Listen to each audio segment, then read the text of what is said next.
Hello and welcome to Between the Lines. I'm Shauna Bessie and I'm here with Tracy Abramson, Sarah Eden, Esther Hatch, and today we have a special guest, Dani Pettrey.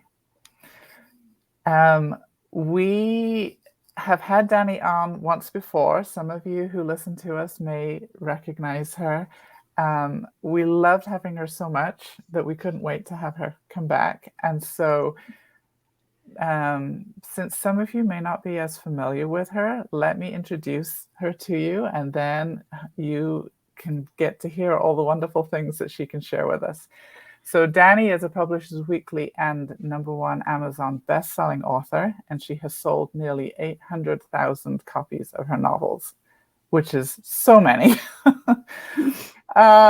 Readers eagerly await her next releases because she combines page-turning adrenaline of a thriller with the chemistry and happy ever after of a romance. And as I said before, she is such a lovely person. We loved connecting with her.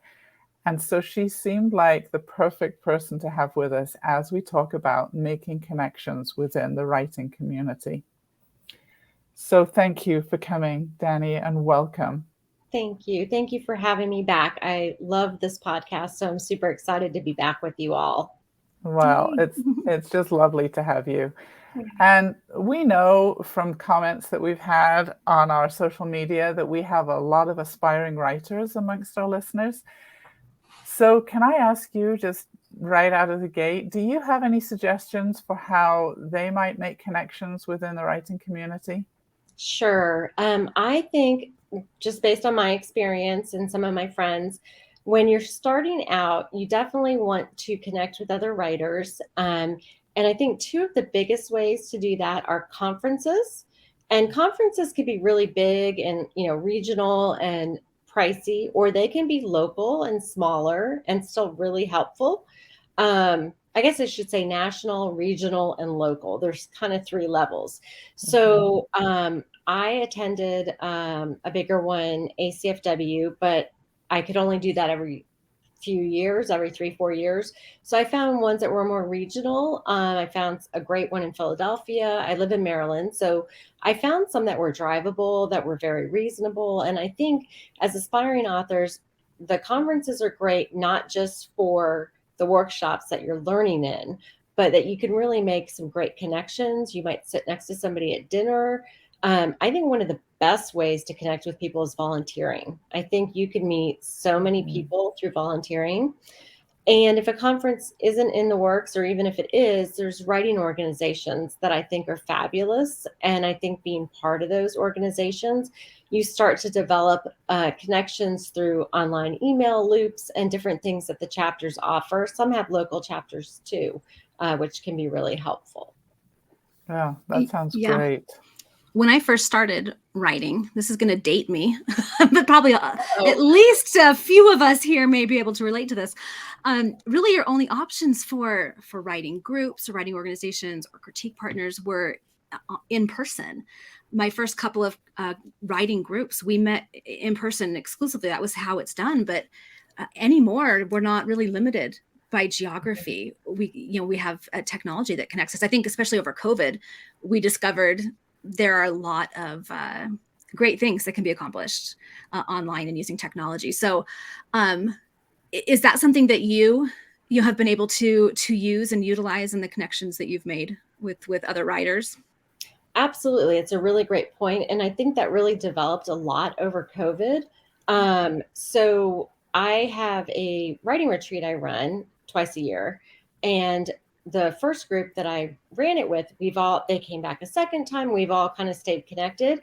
And so one of them made a Facebook group for all of us. And I said, I'm writing, I'm not seeing people because of COVID. Does anybody want to hop on Zoom and we do some writing sprints? And it just started. So almost daily now, people in our group hop on and we just write with each other. Sometimes we do writing sprints, sometimes we just sit and quietly write, or we brainstorm. But it's really amazing kind of the fellowship and community we have just from exactly what you said. During COVID started it, and now we love it, so we just keep going with it. I love that. Yep, that's awesome. Yeah, I noticed I developed some great relationships over COVID because we had to do it online, and that opened up a whole new world of ways to connect within the author community. I also am part of a week daily sprint group that I don't log into quite often enough, but it has been kind of, I need like a new trick every time I write a book. So that new trick has helped me a lot. That's such a great idea. Another thing that I've noticed that when I came into the community, for sure, the author connections, and I found them like so much like you did, at conferences and sometimes family members even. But another group of people that I have come to know and love and rely on as an author is beta readers and reviewers. So they're in the writing and book community more than necessarily the author community, but they're really important people to connect with as well. So I'm going to guess you probably have similar people in your life, and I'm curious how you have found those for those writers out there that are looking. Where do you make those types of connections? Sure, that's a great question. Yeah. So for years, I didn't actually use beta readers. I have a mentor, and I've always just kind of gone through her. But over the last few years, I've really started working with beta readers, and I love it. Actually, I just got off with a beta reader on Zoom right before this because she was going over my latest book with me. The way I found my beta readers is I have a core group who have been influencers for me over the years. And so I will reach out to some of them who I know are like, strong readers. They're familiar with my books, and they've been a great help. And then the other location for that would be my Facebook readers group, because if they're in there, they're reading my books, and I'll put out calls, and I'll kind of get to know people first. And when I feel comfortable with someone and I know they're a strong supporter, I'll ask them to beta read. While reviewers is kind of a different area, but it's a great question. I normally haven't reached out to them, but this latest book of mine, The Shifting Current, I did. I reached out to Bookstagrammers that I followed, who I loved what they were doing, their podcasts, ones that just review, and I introduced myself, and some knew me and I was new to them, and I asked if I could send them a book. And I did, and a lot of reviews were generated that way. So I think just reaching out to people you respect, who you follow and enjoy, is a great way to try it. Yeah. I didn't clarify exactly what a beta reader is, but for those listening that maybe haven't heard the term, it's someone who reads the book before it's ready to go to print and kind of gives a few ideas of what's working, what's not working. And I love what you said about, like, I don't think I've ever used a beta reader that I haven't had a personal connection with somehow first. Yeah. So I think if you're trying to become a beta reader or a reviewer, I think the number one thing is to definitely get to know that author's platform, their books. I would never send a book to someone who's never read any of my books, Right? Which I sometimes get requests for that, and I'm like, hey, you think you might like my books, so so I'm like, yeah. That's true. You'll have reviewers reach out to you who I've never heard of, and say, I review books for $80. I'm like, okay, I'm gonna pass on that. But right. Yeah, exactly. And that's actually usually one of my first questions, like, are you a reviewer who is going to charge me? Or because I said, there are plenty of people out there who want to review my books that would do it without charging. This is what they do because they love books. Yeah. So it's like, I think that's all of us. We love those people who they're readers. Those are the important people to us. Right. Agreed. So, and I know beta readers are usually readers rather than other author friends, but I'm lucky that I live close enough to Dani that we were able to get together and have lunch on occasion and things like that. So Dani, what are your favorite things to do when you're able to have those moments with your writer friends? Well, a couple different things. One, like you mentioned, lunch. I love having lunch. I love that I found writers that are close enough to have lunch with, because for a while there was nobody I knew in the area, and it's so much fun. I have several friends I can meet with. And then I also do writing retreats with other authors. So instead of a teaching retreat, a good friend and I are going away the week after next for 3 days to this cabin in West Virginia. And we just hang out and talk and write and work on projects. It's very relaxing. And then on the other end, sometimes it's a working retreat to an extent. So I have a new mastermind group that formed. And so we're going to do a retreat in conjunction with a conference or event.